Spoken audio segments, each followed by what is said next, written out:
নমস্কাৰ pclive প্ৰত্যেকগৰাকী দৰ্শকলৈ স্বাগতম জনাইছো। আপোনালোকে চাই আছে pclive।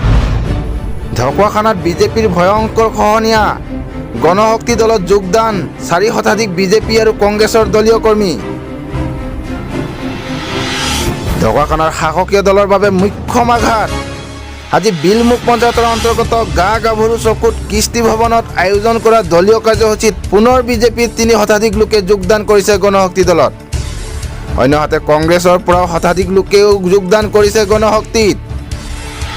সমাগত বিধানসভা নিৰ্বাচনত ঢকুৱাখানা বিধানসভা সমষ্টিৰ বিধায়ক নৱকুমাৰ দলেক পৰাভূত কৰিবলৈ এইদৰে সাজু হৈছে গণশক্তি দল। পুনৰ জনাইছো, ঢকুৱাখানাত বিজেপিৰ ভয়ংকৰ খহনীয়া, গণশক্তি দলত যোগদান 4 শতাধিক বিজেপি আৰু কংগ্ৰেছৰ দলীয় কৰ্মী। ঢকুৱাখানাৰ শাসকীয় দলৰ বাবে মুখ্য আঘাত। আজি বিলমুখ পঞ্চায়তৰ অন্তৰ্গত গাভৰু চকুত কৃষ্টি ভৱনত আয়োজন কৰা দলীয় কাৰ্যসূচীত পুনৰ বিজেপিৰ 3 শতাধিক লোকে যোগদান কৰিছে গণশক্তি দলত। অন্যহাতে কংগ্ৰেছৰ পৰাও শতাধিক লোকেও যোগদান কৰিছে গণশক্তি দলত।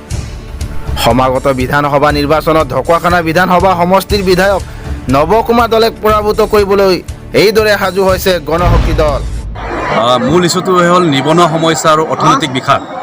ইতিমধ্যে আপোনালোক সকলোৱে অৱগত যে প্ৰায় 8,000 নিবনুৱা যুৱক যুৱতী বহিৰাজ্যৰ পৰা পঢ়াৰ কাৰণে অসমলৈ ঘূৰি আহিল। আৰু এই 8,000 নিবনুৱা যুৱক যুৱতী আজি কোনো ধৰণৰ সংস্থাপনৰ দিহা মন্ত্ৰীগৰাকীয়ে কৰা নাই। আৰু আজি ঢকুৱাখানাৰ অৰ্থনৈতিকভাৱে অতি বেয়া, আৰু এই অৰ্থনৈতিক বিকাশটোকে আমি মূল শ্লোগান হিচাপে ল'ম। আৰু ইতিমধ্যে আমি নিজাববীয়াকৈ প্ৰচেষ্টা কৰি আহিছোঁ। আৰু মই নিজেও নিবনুৱা আৰু এজন কৃষক, আৰু কৃষক হিচাপে মই কৃষকৰ দুখ বেদনা মই সম্পূৰ্ণ বুজি পাওঁ। গতিকে কৃষকৰ যিটো অৰ্থনৈতিক বিকাশ আৰু নিবনুৱা যুৱক যুৱতীসকলৰ যিটো আত্মসংস্থাপন, এই সংস্থাপনক আমি মূল হিচাপে ল'ম। আৰু ঢকুৱাখানাৰ যিটো উন্নয়ন, ৰাস্তা ঘাটৰ পৰা আৰম্ভ কৰি পেলাই স্বাস্থ্য শিক্ষাৰ ক্ষেত্ৰতো যি অৱস্থা হৈছে, সেইবিলাককো আমি মূল ইস্যু হিচাপে লৈ যাম।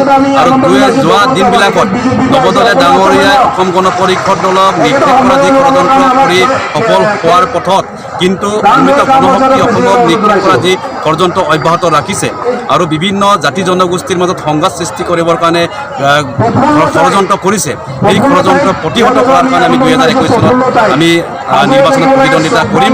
আৰু ঢকুৱাখানা সমস্যা, ঢকুৱাখানাবাসীৰ সকলোবিলাক সমস্যা, বিশেষকৈ বানপানী গৰাখহনীয়া সমস্যা আছে, নিবনুৱা সমস্যা আছে, স্বাস্থ্য শিক্ষাৰ সমস্যা আছে।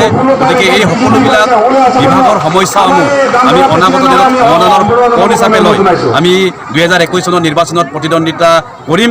আৰু সন্মিত গণশক্তি অসমে যোৱা দিনবিলাকত অসম গণ পৰিষদ দলে যাক সমৰ্থন কৰিছে তেওঁৱেই বিধায়ক হৈছে। ধৰণ ডাঙৰীয়া প্ৰথম AGPৰ পৰা বিধায়ক হৈছে, নৱদলে ডাঙৰীয়া AGP আৰু সন্মিত গণশক্তি অসমৰ মিত্ৰ গোষ্ঠীৰ পৰা তেখেতে বিধায়ক হৈছে। আৰু 2021 চনতো সন্মিত গণশক্তি আৰু অসম গণ পৰিষদ দলে যাক সমৰ্থন কৰিব, যাৰ লগত থাকিব, সিয়েই বিধায়ক হ'ব। আৰু তেওঁ অসমৰ কাৰণে চিন্তা কৰা যেন বিধায়ক হ'ব লাগিব। যিহেতু ঢকুৱাখানাখন এখন বৌদ্ধিক ক্ষেত্ৰ হয়, এইখন ঢকুৱাখানাতে হোমেন বৰগোহাঁই ডাঙৰীয়া, এইখন ঢকুৱাখানাতে কবি গণেশ গগৈ ডাঙৰীয়া জন্ম হৈছিলে, ইয়াতেই সোণাৰাম পাইজাং কটকী ডাঙৰীয়া জন্ম হৈছিল। গতিকে এনেকুৱা এটা বৌদ্ধিক ক্ষেত্ৰৰ পৰা যিগৰাকী বিধায়ক হ'ব, সেইগৰাকী বিধায়কে কেৱল ঢকুৱাখানা নহয়, অসমৰ কাৰণে চিন্তা কৰিব লাগিব।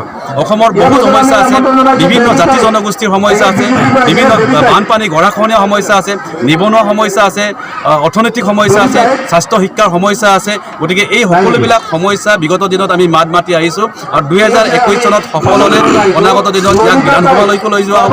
আৰু ঢকুৱাখানাত এটা অন্য অৰ্থনৈতিক বিপ্লৱ গঢ় দিয়াৰ কাৰণে আমি